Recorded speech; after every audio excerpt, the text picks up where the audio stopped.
right? Preludios Epigramáticos, a beautiful piece by Leo Brouwer. We're looking at the first one. And here we have an interesting idea of pulse. And what is pulse? But, you know, kind of the heartbeat of music.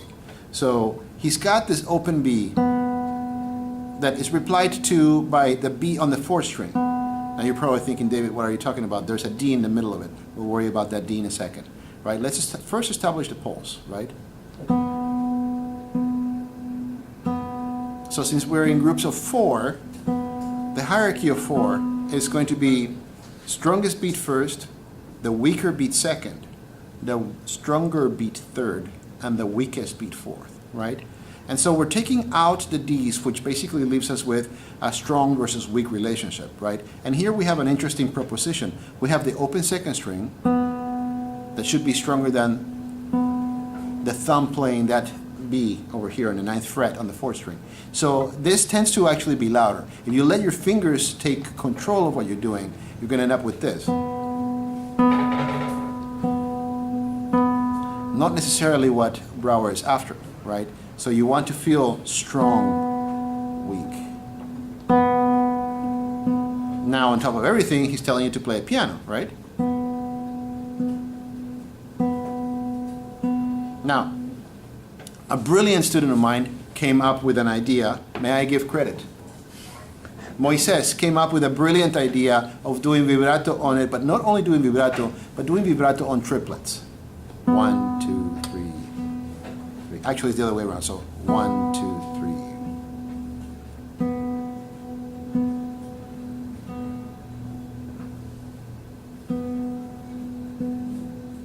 Now you're going to get vibrato on the B string by moving here just because of enharmonic resonance, right? Now, as we add the D's, you get a very interesting polyrhythmic effect in the piece where you have 2 against 3.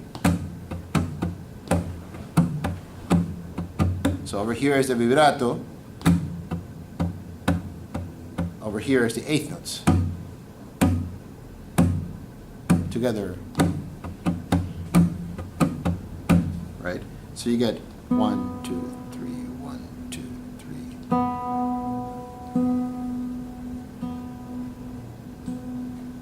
And then once you put the 8th note,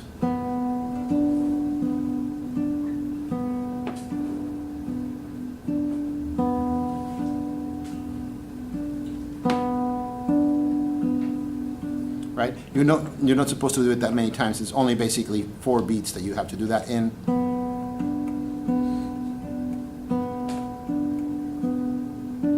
Then 6th string. Actually, I believe it's the same notes, right? And then you have, and then piano subito, swell, and then you have this business of hammering on. Sorry.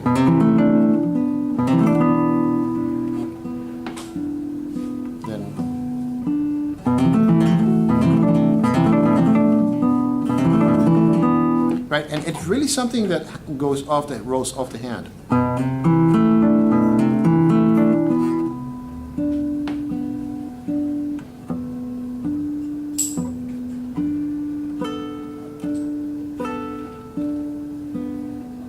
And then you actually have this very fun little melody that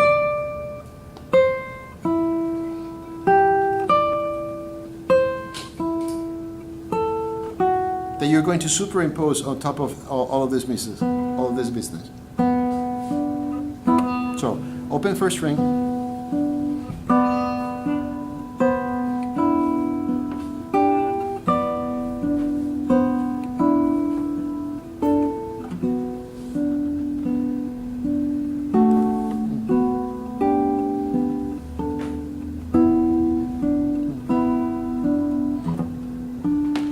Explaining what I'm doing here, I'm overcomplicating things for a very good reason, right?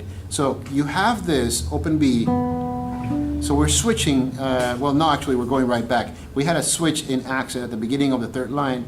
We have first the 4th string and then the open B, right? So this time we're actually putting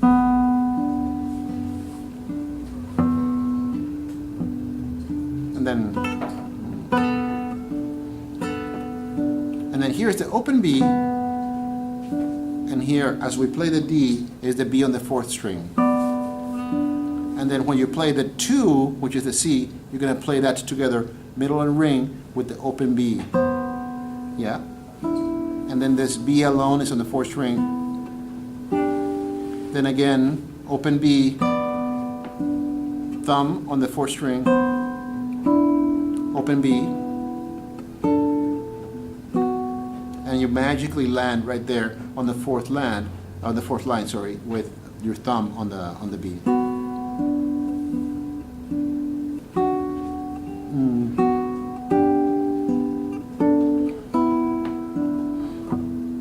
And then you're doing the same business that we did earlier over here in 2nd position, right? So you're right. There's only 3 notes. Oh wait, but 4 notes, but you're not counting the hammer, right?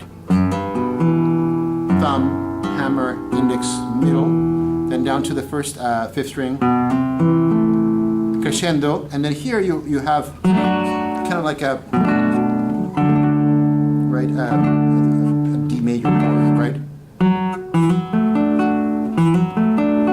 And then, but immediately you have to land with your pinky and your ring finger on B and the A respectively, right? So you have that last part, right? And it's very useful to land with thumb and ring on the 3rd and 1st string respectively on the right hand, right? So you're coming out of this. I would bring my index finger out so you can land your ring finger here, right? Because if you actually follow the same pattern that you had been doing before,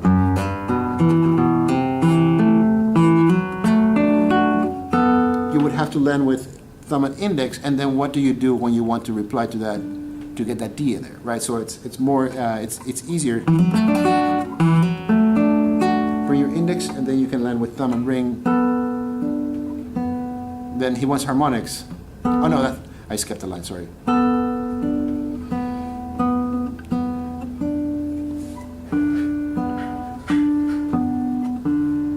Right?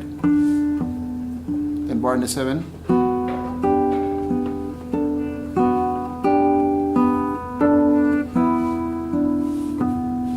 Did you notice that I actually, since I held my index finger there, I went for the harmonic over here in the 7th, right? With the 2nd finger. They're all harmonic. Right? And then you actually have a little bit of a different business.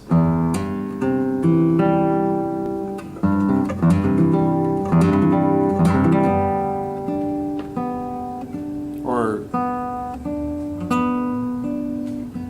maybe not.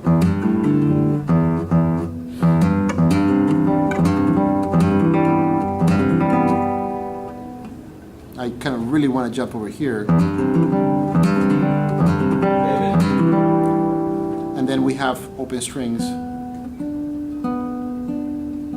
retardando. And then we have our